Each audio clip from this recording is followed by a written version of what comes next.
Now, let students, based on their learning ability, you talk about there'll be a grouping for, if we stick with the standard 5 example, those that are able to do all subdivision, addition, and multiplication. Does this happen during teaching hours, or is this something that comes as an extracurricular exercise? All right. So particularly when we're implementing teaching at the right level, we have 2 delivery models, one with teachers, as well as one with National Service Program volunteers, as known as Matirelos Chaba. And what has been happening is that regions have been deciding on when they would conduct the classes. And we're finding that most of the schools that we're working with are implementing teaching at the right level, either during their math sessions or during the study hour that students usually often have. So I would say it's very much built in within the classroom and during the school hour model. Okay. Now, still talking about the impact that you're doing, the impact that you have in our communities, particularly dealing with young people. Let's just talk about STEM, your findings and your work around STEM, particularly because we're looking at transforming our economy. We are going through a transformation right now. We're talking digital transformation, knowledge-based economy. What are you finding in your work, and what are you doing around STEM? Yeah, no, that's a very good question. So let me first start by saying that as a country, you can look at our primary, our junior, as well as our senior secondary school results. And those, I believe, are alarming in many ways because there's a lot that needs to be done. Where Youth Impact comes in is to say, let's start them at the foundation. So, Rebecca Masternet 3, Masternet 4, and Masternet 5 to be able to, teach them, right? Basic concepts in maths and literacy. Because ngwana ha ka khona gore a dire PSLE kana a khona go hitlela kwa batlang go hitlelang teng. I see about the basic foundation. So that's where we come in as an organization, but also to say that, when a student is able to read and count, they can access the world so that they can be able to do other, key topics. Similarly, as well as literacy. We are working primarily in English, teaching kids, how to recognize a simple letter. Just your A, B, C's, D's, right? Nothing fancy. And then from there on, we progress them to, the word level, as well as then moving on to paragraph and then being able to read a story. And we believe, before I hit our primary, let them be able to learn these basic foundational skills. Okay. I've found from some countries where the common phrase that they use is reading for meaning, or reading for understanding. And like you said, actually, when you are able to read for meaning and understanding, that's actually how you're also able to access the world. From that specific point of view, if you look at where we are as a country, looking at the other 9 countries that you have had impact on, where are we? How are we faring?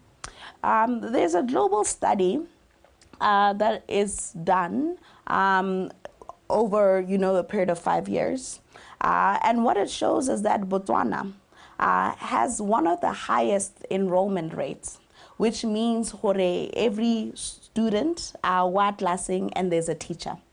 And in terms of our school infrastructure, Botswana fares fairly highly. But now our challenge, particularly looking at our country, is that we still are not performing well as it relates to quality education. We actually perform far worse than, for example, countries such as Kenya or Tanzania. So there's a mismatch in terms of resources as well as contributing to learning outcomes in our country. That is not all to say all hope is lost. We just need to see how we can be able to do more because sometimes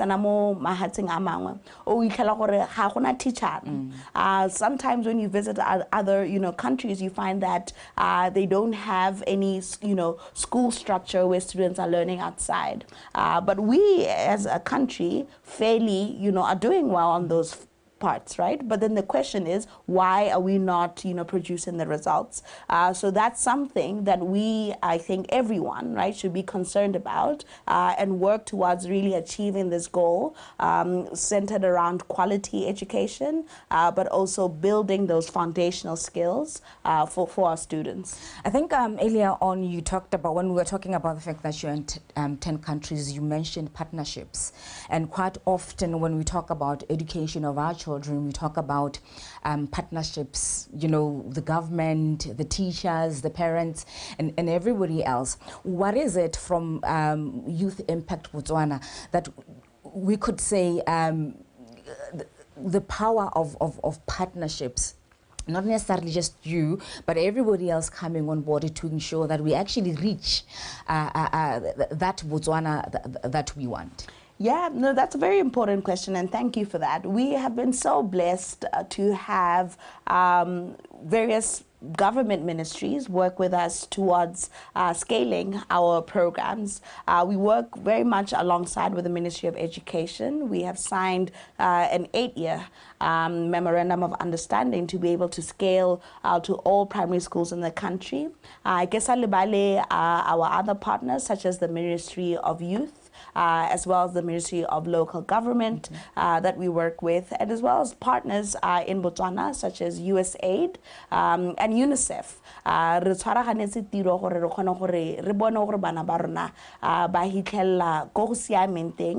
But also that student actually learn, right, whilst they're in school. So we do have quite an array of partners, as I mentioned, in government, as well as our donors and partners, those that, enable us to do a lot of the work that we do. Okay, let's just reflect then on your 10-year journey, some of your greatest achievements and some of those challenges and how you were able to surmount them.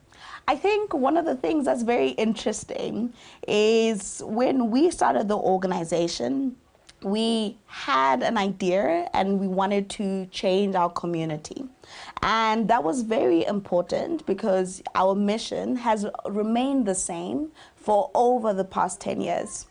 We started with a team of 4 young people that were at the University of Botswana and 2 Fulbright scholars from the US. But now we have since expanded to over 350 team members.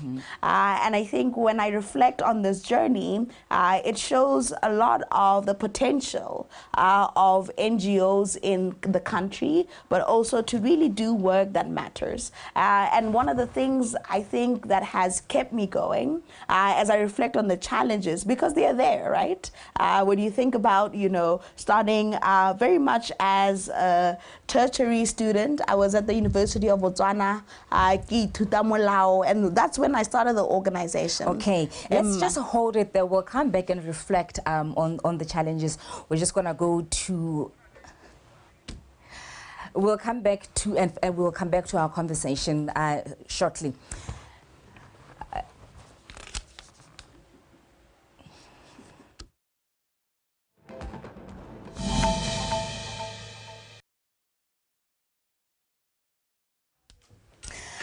Lefatshe la Botswana le tla oketsa diofisi tsa boemedi jwa lefatshe leno ko mafatsheng a sele. Going to expand our missions. In NDP 12, we're going to enhance the capability of every existing mission. We have to, because we can't do different things with the same resources. Puso e tla ntšhafatsa lefelo la kgwediso ka satla la Ramatlabama. Ke le buditse ke gone o mpolelelang.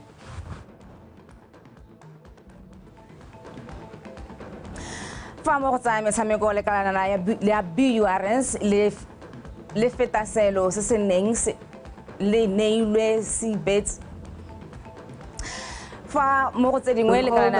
We shared that we were lagging behind in terms of collection against the set target, but we remained resolute that we will do all in our power to achieve the target by the end of the financial year.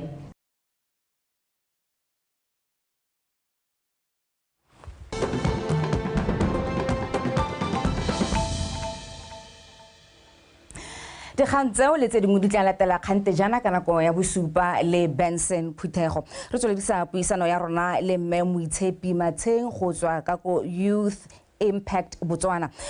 Before we went on a break, you were reflecting on some of the challenges that we have had in the past 10 years and how you were able to overcome those. Yeah, so just to share that we started very much, you know, when I was a University of Botswana student studying law. And I would say, you know, the challenges that we had is, you know, thinking through around how to build systems and structures for scale. And when you think about the magnitude and the size we have grown as an organization, it's been quite rapid.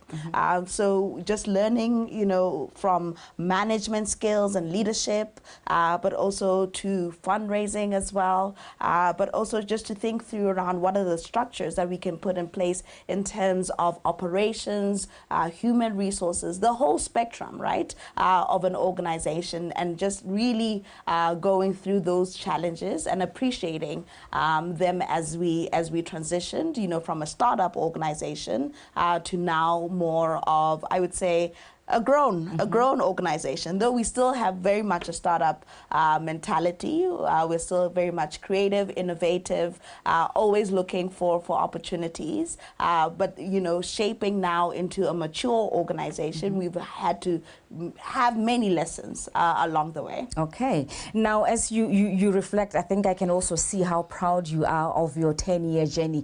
Let's just talk about how, you know, the world is ever evolving, and some of the things that you've had to do to really speak to the realities of the fact that the world is evolving. We're talking artificial intelligence, coding, robotics as a country. As we said earlier on, we're talking digital transformation. As a young organization, what are you doing, or what have you been sort of forced, for lack of a better word, to transform as well as the world is transforming? Yeah, no, absolutely. I think there's quite a number of ways in which, you know, our organization has transformed from when we started to where we are now.